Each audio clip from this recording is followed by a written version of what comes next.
maioria das pessoas aqui já me conhecem, né? Quem é de fora, meu nome é Dean Carvalho, sou coordenador de turismo aqui de Carnaval dos Dantas e também atuo como guia de turismo já faz algum tempo.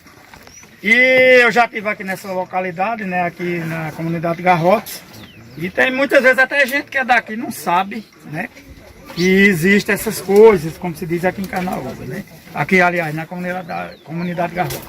Nós temos, a gente foi próximo, eu pensei que a gente iria até lá, temos um abrigo sob rocha em Micaxisto, aqui a cerca de uns 500 metros, né, Martins, 1 quilômetro. E lá é um sítio arqueológico, né, foi um abrigo que foi utilizado por povos pré-históricos e chegaram aqui a essa região, né, a região do Carnaval dos Dantas e Cercanias, pelo que se deduz a pelo menos 10 mil anos atrás, né.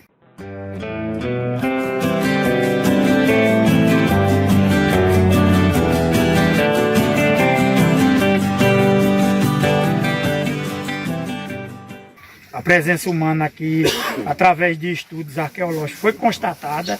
Nós temos aqui a Casa de Pedra, né, que é o sítio arqueológico, que, como é denominado aqui pelo pessoal da localidade. E temos a Pedra do Alexandre, lá no Ermo, né, que é um dos sítios arqueológicos de maior magnitude, né, em termos de antiguidade do Nordeste, ou se não do Brasil. Todavia que em novembro de 1990 começou uma campanha de escavação lá na Pedra do Alexandre e foram desenterrados 28 esqueletos na época, né? 27 de humanos e um de um animal que não foi identificado. E esses esqueletos, né, o enterramento secundário de uma criança, foi datado, né, não foi nem em laboratórios brasileiros, foi em laboratórios franceses, em parceria, né, em 9.400 anos antes da década de 50, que foi a data estipulada, né, como limite da iniciação da arqueologia, né. Então, trazendo para cá de novo, a Casa de Pedra, posteriormente a Pedra do Alexandre, foi escavada em 2003, aí foi feita uma trincheira, e na época só tinha sido escavada aqui no Seridó 4 sítios arqueológicos, 2 aqui e 2 em Parelho. Pedra do Alexandre, Casa de Pedra, né, assim no contexto, e o Mirador e a Pedra do Chinelo em Parelhas. Né? Esses 4 sítios, eles apresentaram no seu subsolo, né, enterramentos humanos de animais de microfauna, material lítico, pedra, né, material lítico utilizado por esses povos, tipo isso aqui, um quartzo de alina, e fogueiras e outros fundamentos que existiam numa ocupação, como a gente está aqui, que vai deixando os vestígios.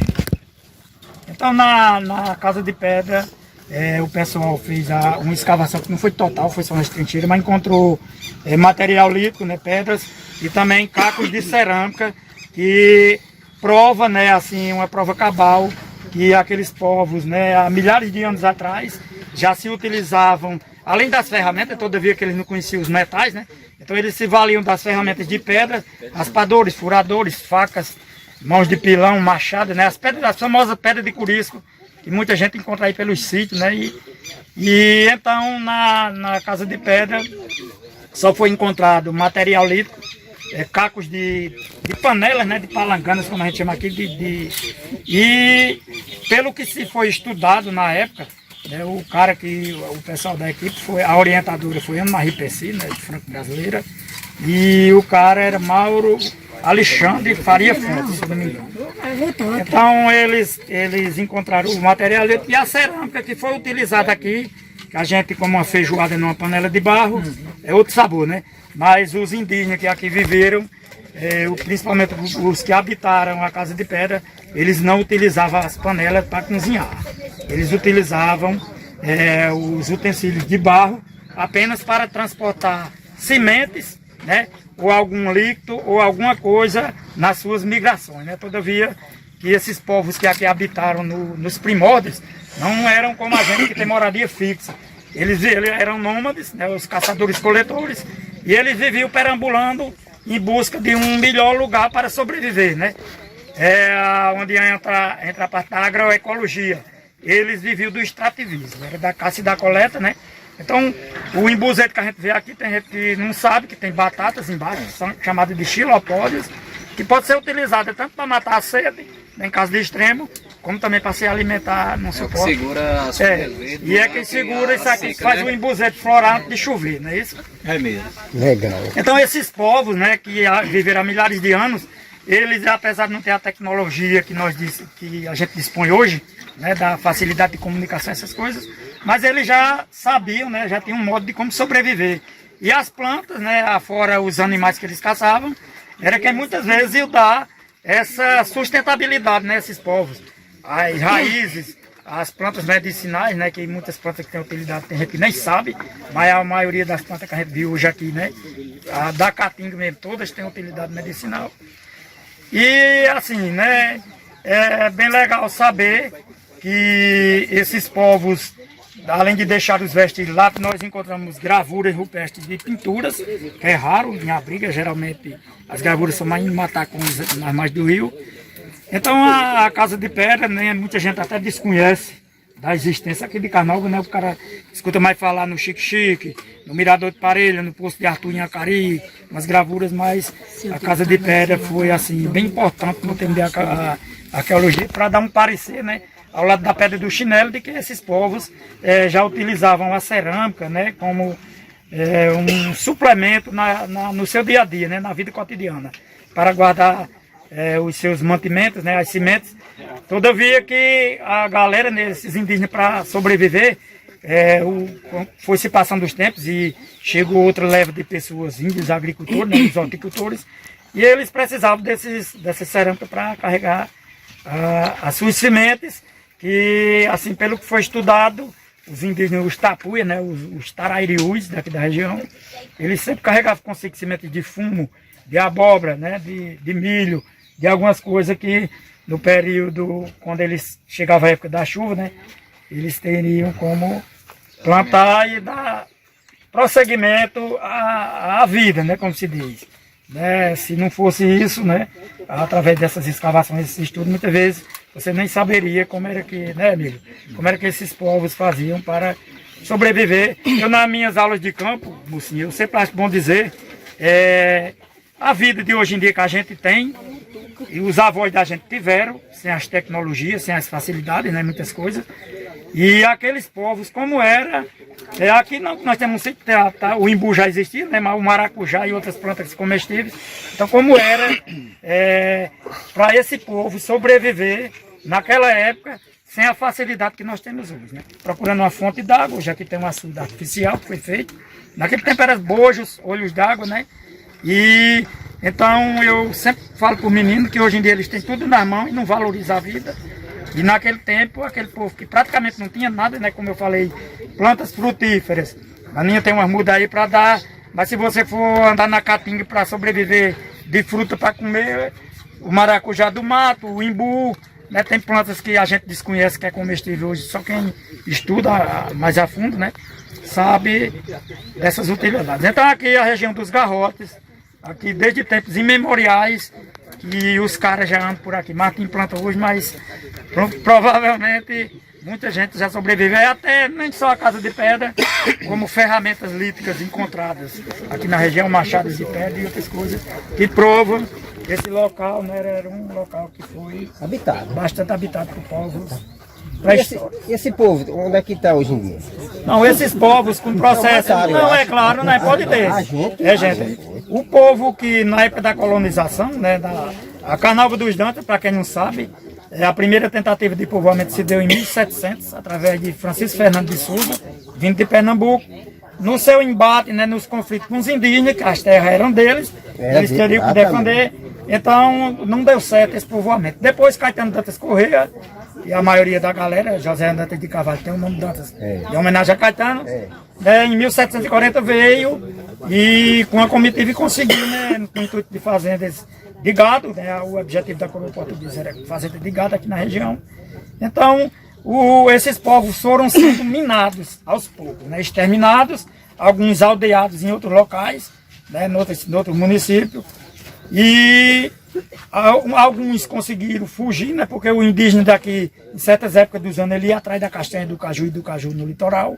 Né, esses índios que aqui viveram, pode ter sido por opção, então eles vieram forçados para o interior, devia que o litoral era mais favorável no termo de sobrevivência, né, até pela chuva e o mar também que oferece alimento, né.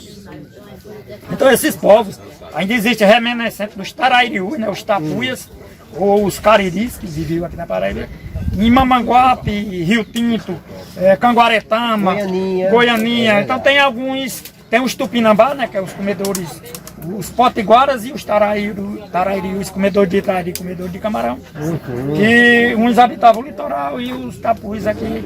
Então existe ainda remanescentes de indígenas, dos proto-índios ou paleo-índios que aqui viveram, né, na região de Baía da Traição. Licença um pouco, eu queria falar uma coisa agora, já que está nesse momento falando de índio. O senhor conheceu o Chica Pé de Pão? Ela era minha avó. E era? Morava aqui em Carnaúba, era uma índia. Ela, Chica Pé de Pão. Eu sempre falo que a linhagem de Valdemar de Chica Pé de Pão é o povo que meu parece tio, com ele. já faleceu. Bem forte. A genética de Chica Pé de Pão que ela deixou aqui é uma genética bem significativa, viu, Gildemar? Que o povo sempre é das características do povo. Exatamente. Era bem baixinho, tinha 1,5 m. O cabelo era bem lisinho. Bom, ela era... eu quis fazer essa homenagem já que você tocou, né? Se você for observar, né, em algum canto você vai encontrar alguém que tem traços indígenas. A gente não teve esse assemelha, né, com povos orientais ou não, mas na verdade são... Acho que quase todo mundo tem um pouquinho, né? Depois que faz o DNA... E o último registro, só para encerrar aqui, que se tem notícia de indígena aqui, a presença que pode ser uma cabocla braba, né? Sempre a pessoa escutava falar nas caboclas braba, o caboclo brabo, que era remanescentes, podia ser mistura de quilombola, né, com indígenas que se reuniram, e há relatos que indígenas se reuniram com quilombola, né, na tentativa de sobreviver. Eram perseguidos. Foi aqui em Pedra Lavrada, a Serra das Flechas, né, a Índia da Serra das Flechas, se deu em 74, uma mulher foi capturada, não falava português, ela estava com roupas de fibra de caruá, né, ela não utilizava roupas como a gente usa hoje, feito de fibra, tinha um bisaco que tinha, até na época quando capturaram ela, tinha um pé bamuqueado, que ela sobrevivia. Então depois que recapturaram ela, trouxeram ela para Parelha, Manuel de Júlio era o prefeito na época, ela viveu como doméstica ou numa casa normal, só que ela não se adaptou à vida, e lá no Retiro, na comunidade Retiro, em Pedra Lavrada, que é na bacia do Rio Seridó, até os meninos botaram um vídeo essa semana, tem a loca, o abrigo, onde ela preferia, ao invés de dormir em casa, ela dormia lá. Ela morreu em 81, colocaram o nome dela posteriormente de Aparecida, né, que ela apareceu. E na época que essa índia foi capturada, é porque o cara tinha, Joca de Girina tinha uma roça, e alguém furtava, como tem um cara aqui da beira do rio, que tem um cara que tem problemas mentais, e ele sempre está visitando as plantações dos caras lá nos colonos, né? Para sobreviver através do roubo, como se diz, mas é um roubo, não um roubo por safadeza, né? É um roubo saudável, que é pela sobrevivência. E esses povos da Serra das Flechas, essa Índia, o povo que lá vivia, era justamente para sobreviver. E o cara quis pegar o ladrão e realmente pegou essa mulher, só que não era quem ele pensava. E o grupo, era um grupo que ela vivia, que o destino ficou ignorado, que não sabe se esses povos foram mortos depois, que eu acho que não, eu acho que eles fugiram, ou então cometeram suicídio, né, e a Índia na época, só para terminar aqui, que a gente começa a falar, sempre a estica na aparecendo sempre, mas ela na época que ela fugiu, o prefeito deixou ela ir para casa, porque ele imaginou que ela teria família, um menino que pudesse ir, e realmente ele adivinhou, porque ela, quando estava varrendo a casa, que estava com a vassoura, quando passava o urubu, o pessoal disse que ela sempre ficava com a vassoura querendo atingir o urubu, nem alto, né? Mas assim, o pouco que ela falou de português, conseguiram entender que na época que capturaram ela, o menino dela ficou, o grupo fugiu, o menino se perdeu, e quando ela voltou, chegou lá, os urubus estavam comendo o menino. Disse que ela ficou mais feliz. E agora eu convido a vocês todos para o almoço. Agora vamos pro almoço, gente. Tchau.